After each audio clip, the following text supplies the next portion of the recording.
Hello, my name is Mason. My name's Cody. We're from Meadows First in Springfield, Illinois, and today we're going to be reading The Lion King.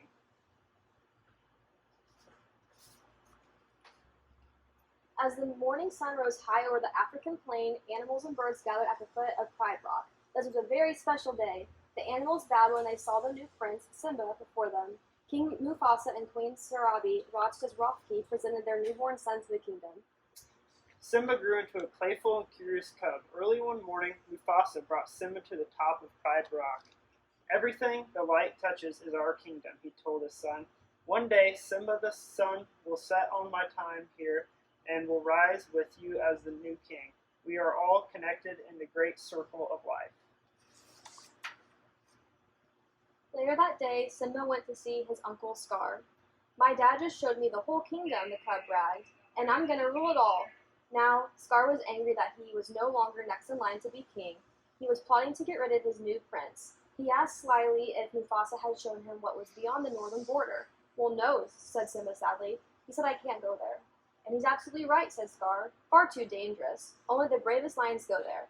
An elephant graveyard is no place for a young prince. Simba didn't see his uncle's evil trap. He decided to show his father what a brave cub he could be. Simba set out to find his best friend Nala and go visit the elephant graveyard. That very day, he had no idea that Scar had ordered 3 hyenas to go to the elephant graveyard to kill the new prince. Simba raced ahead across the plains, leading Nala to the forbidden place. Eventually, they reached a pile of bones. It's really creepy, said Nala. Simba was about to explore a skull when he saw Zazu, his father's trusted advisor. Zazu commanded them to leave immediately, saying, "We are all in very real danger." But it was already too late. Nala and Simba were trapped by 3 laughing, drooling hyenas. Simba took a deep breath and tried to roar, but only a squeaky rumble came out.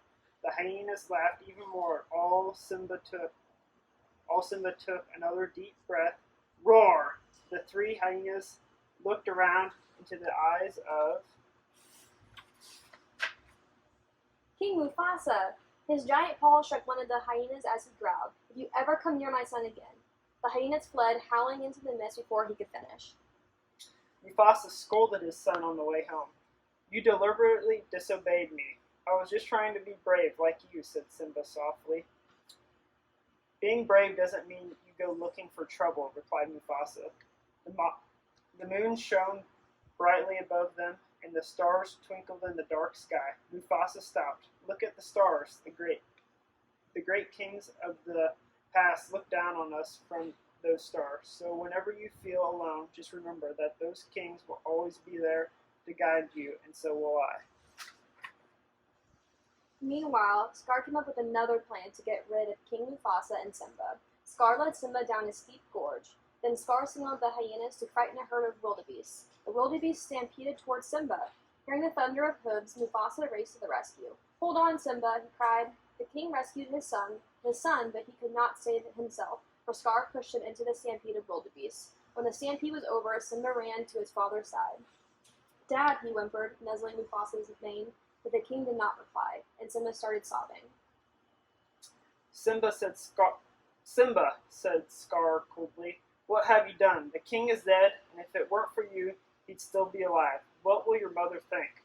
"Run away, Simba, run away and never return." Heartbroken, poor Simba ran away as fast as he could. Scar was certain that Simba would never come back. He returned to take the royal throne at Pride Rock for himself. Meanwhile, Simba was far away from the Pride Lands. The ground turned dry and cracked beneath them. The hot sun beat down as vultures circled above his head. Exhausted and unable to go any further, Simba slumped to the ground. After a long while, Simba awoke. Everything around him looked different. There were trees and grass and flowers instead of desert. A meerkat named Timon and a warthog named Pumbaa had brought him to their home. "You nearly died," said Pumbaa. "I saved you," said Timon. "Well, Pumbaa helped. Thanks for your help." And Simba but he thought, it doesn't matter, I've got nowhere to go. He began to walk away. Where are you going? Asked Timon kindly. Nowhere, said Simba. Anything we can do, said Pumbaa. Not unless you can change the past. You gotta put your past behind you, said Timon. Repeat after me. Hakuna Matata. It means no worries, added Pumbaa. Simba decided to stay in the jungle with his new friends. Years passed and Simba grew into a young lion. He lived a happy, carefree, no-worry life with his friends. But one day something happened that was not a no-worries situation. A fierce lioness was about to spring into Pumbaa, who was struck under a tree root. She's gonna eat me, squealed Pumbaa. Simba rushed over to help. Simba wrestled with the lioness, but then he realized she was his old friend Nala. You're alive, she said happily. That means you're the king. Nala told Simba how Scar had destroyed the Pride Lands. Simba, if you don't do something soon, everyone will starve. I can't go back. You wouldn't understand, said Simba. Nala was disappointed in her friend. Don't you understand? You're our only hope. Nala turned and left her friend alone. That night, Simba lay by a stream, thinking. He heard a noise and looked up, and it was Rafiki. I know who you are, said Rafiki. You're Mufasa's boy. He's alive, and I'll show him to you.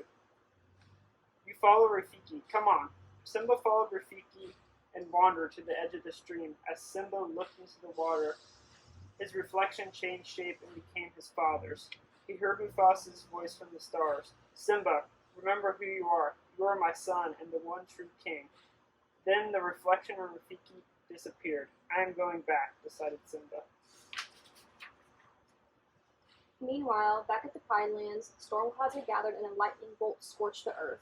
As the dry grasses caught fire, huge flames swept through Pride Rock, and a line appeared through the smoke. It was Simba! Scar lunged at Simba, determined to kill him, just as he had Mufasa. Timon and Pumbaa joined in the fierce battle that followed as the lioness drove back the hyenas. Simba finally heaved Scar over a cliff. Scar landed to find himself surrounded by drooling hyenas. Simba was victorious. Simba took his rightful place as the Lion King, and once again the land flourished. One dawn, the animals and birds made their way again to the foot of Pride Rock. Rafiki picked up a tiny cub.